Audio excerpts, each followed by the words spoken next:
Hey folks, how's it going? This time we're going to catch up on all of our leftover side stories and start what makes this Granblue free. In here we got Between Frost and Flame, Side and Fantasy and Love Live Sunshine. Let's start from this one. As it's now known for story event and collaborations, during the story missions you're getting a standard team with a fighter MC and all of the Yokers in it. This is the first time where our characters and grid actually matters. So we got a whatever MC character with Miserable Mist for the attack and defense down, Lancelot for an extra defense down, Vayne to deal some damage with his self buff, and the new walkers to buff up multi-attack and heal with their Rogi. So we should be fine, for this first fight at least.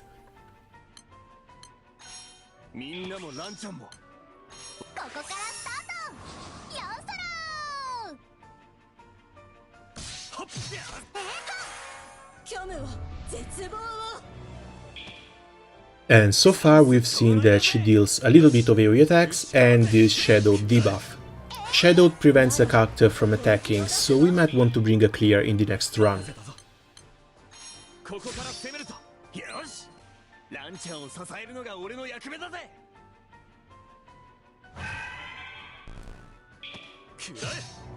And yeah, just as I feared, we only get 2 Ogis out of this turn. But thankfully, the Awkwards have their own self-ignition, so they're going to be able to Ogi alongside with Lancelot on the next one.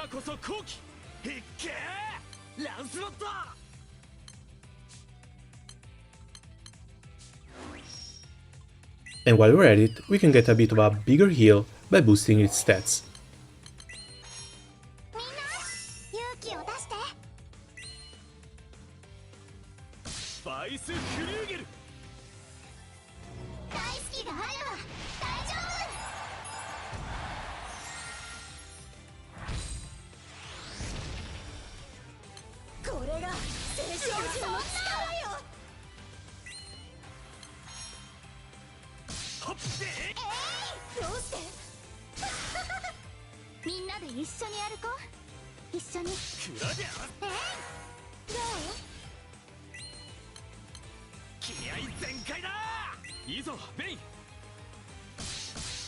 And the nice triple attack for MNC is going to let us Ogi with him and Vayne on the next turn.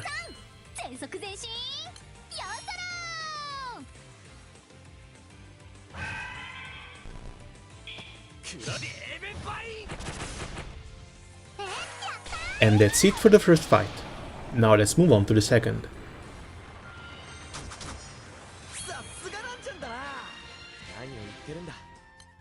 The second fight was a bit too hard to beat with this team, so I wanted to make a new team that was a bit more defensively focused.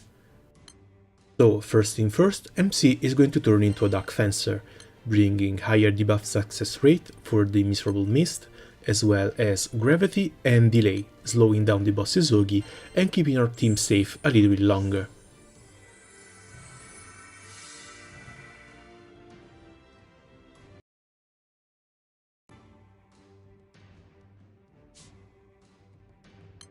Grid-wise, we're still on the auto-select kind of deal, but we're going to remove the lowest stated weapon to replace it with Gabriel's wand.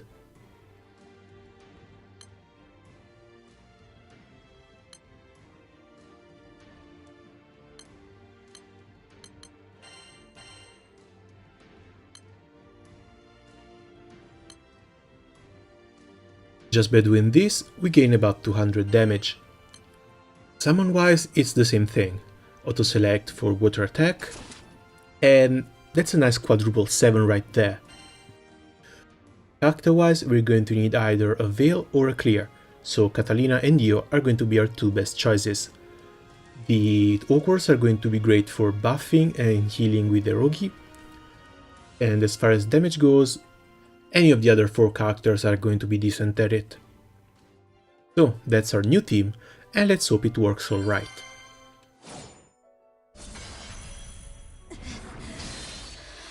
As usual, we're going to start the fight by debuffing and buffing up. We're not going to need the defense down from Lancelot, as it probably doesn't stack with the defense breach. And since Catalina's Veil is on an 8-turn cooldown, the sooner we use it, the sooner it comes off of it.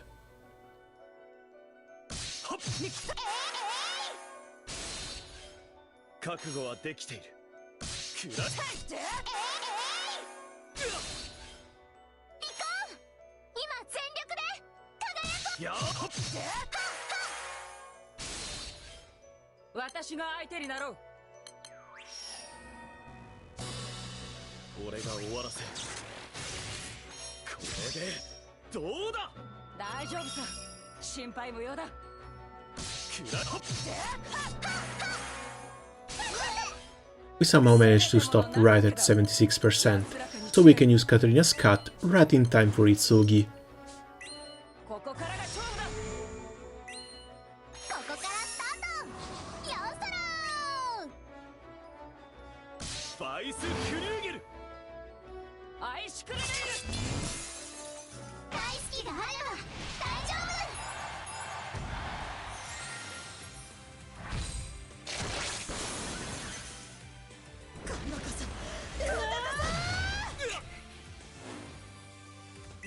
Alright, that was very easy.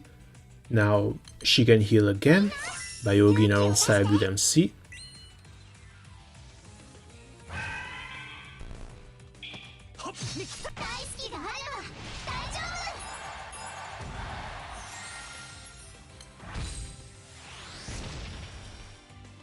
And we're down to 50. Wow, that hurt. But that is why we have a backline. So Io can clear the undead debuff from MC and heal everybody up. Meanwhile, the little double attack up from Sig should allow us to deal a little bit more DPS. As far as Europa goes, she can revive up to 2 of our characters, but I want to wait for another one of these to die before calling her. As long as it's not MC that bites the dust.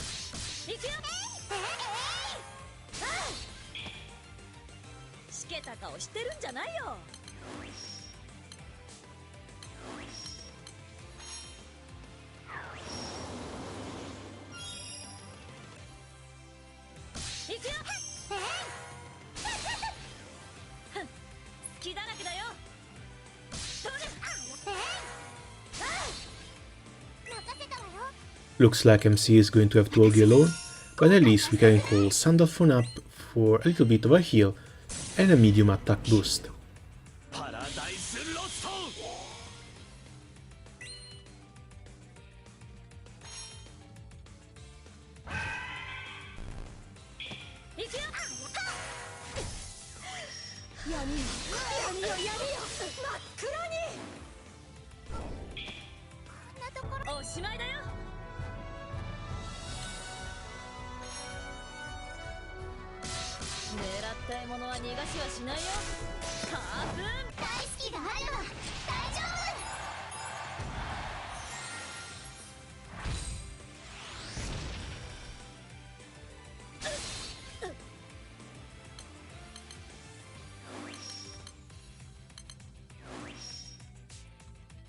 I'm having second thoughts about Europa. We're down to 6%, those 3 should be able to deal with the boss alone.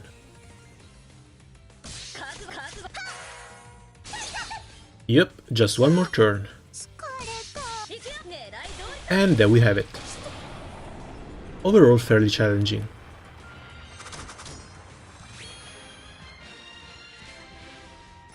And with this, we're done with Love Live Sunshine. It's kind of too bad though that we didn't get the weapons, since both of these are fairly good. But farming for them would require a little bit too much time right now, so we're going to get a little bit stronger and then come back to get them. Next up is Side M Fantasy. And we get one of the characters just for clicking on it. Nice! The best part about this side story is that the story chapters are single episode ones, not 4 or 5 episode ones.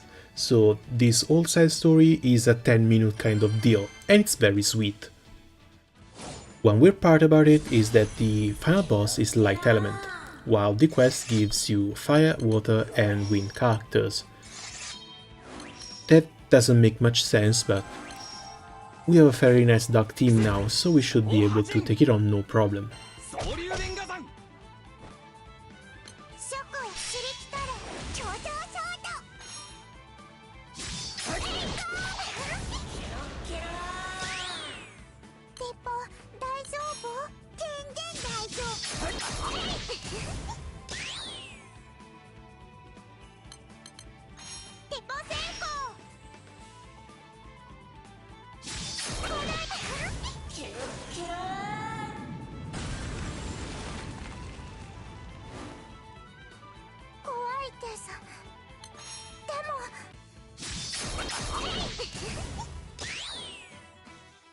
The 10% charge bar lower debuff can be a little bit of a pain in the ass, but as soon as you get to 90% charge bar with everybody, you can use MC's Ignition to do a full Timogi, so I'm not too worried.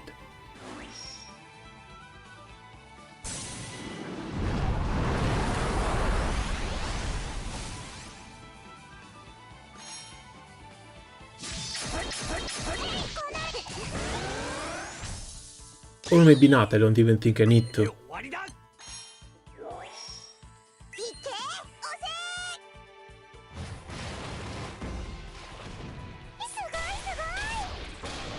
And there we have it. Now I only need a couple more rounds to purchase the 2 characters from the shop, and we're done with this event, for now. The last event in the list is Between Frost and Flame. By completing its ending, we get a very nice Wind Harp. This is a great main hand for Superstar, and it also has an EX skill, so at the very least, it's going in our grid. And while we also got another Wind Harp from the Side M side story, I believe this one is a little bit better. The summon, though, random buff to all allies might be interesting, but the 20% boost to all allies defense is not. That's a doozy. Alright then, let's move on to the juicier part. The 100,000 honors here are just for the random dailies, and I've got to admit I very much like the changes to the UI. Progress and loot are now on the same window, you don't have to reload the window anymore. And also it leaves a lot more space to the characters and those sweet thighs. So we go back to progress and start with the event. Okay then, I finally finished stitching my heart back together, so let's start checking the solo quests. Level 10 Watchers should be a walk in the park. All we'd need here would be a single AoE. But do you have it? Yep, she has it. And that's pretty much it. 53 crystals. Moving on, the level 15 Cherub. This one shouldn't be a problem either.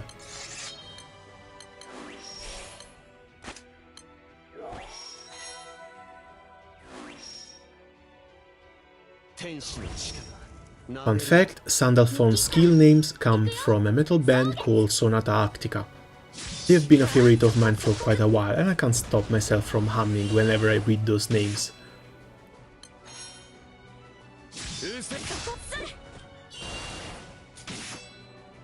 And that's the Cherub fight, going down in barely 3 turns.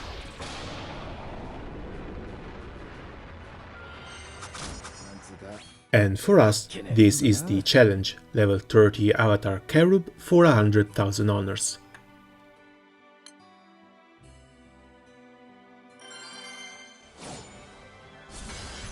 There have been a few cases in which you weren't able to beat this level of a fight. Let's hope this time it goes differently. And yeah, let's go with the shield too, why not?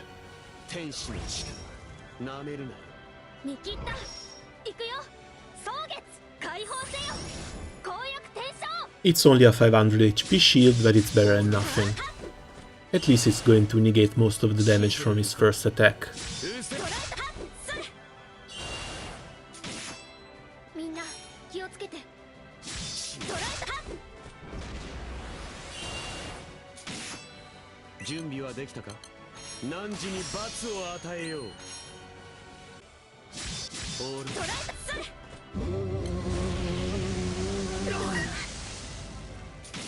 We are still somewhat okay, but now it's time to heal.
And we're alright, even though we're kind of burning, so let's heal up some more.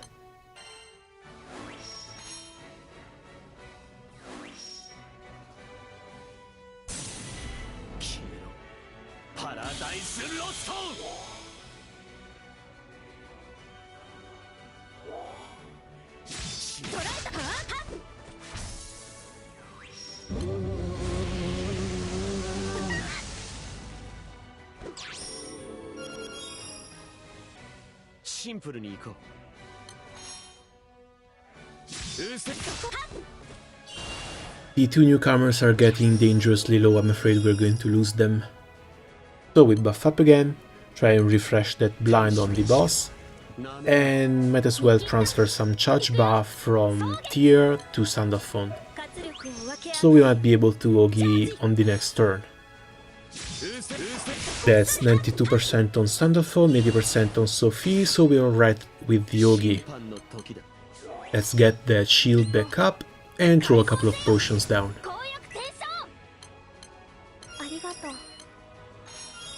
Sadly, Tyr is missing a 1% charge bar for a full Ogi, but there's little we can do about that.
And that went fairly well. Just one more turn and we should be done with it.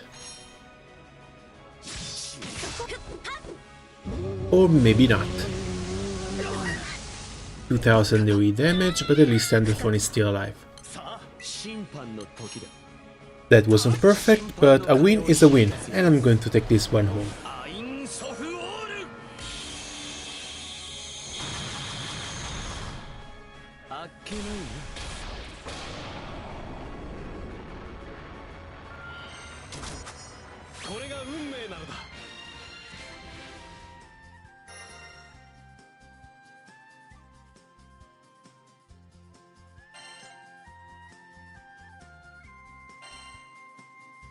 And there's our 100,000 honors and 200 dark tokens.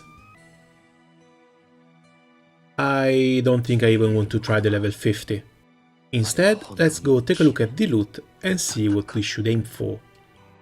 From the draw boxes, there's the Dragon Rage summon. This is yet another version of Bahamut that comes in at a 40% boost to all elemental attack.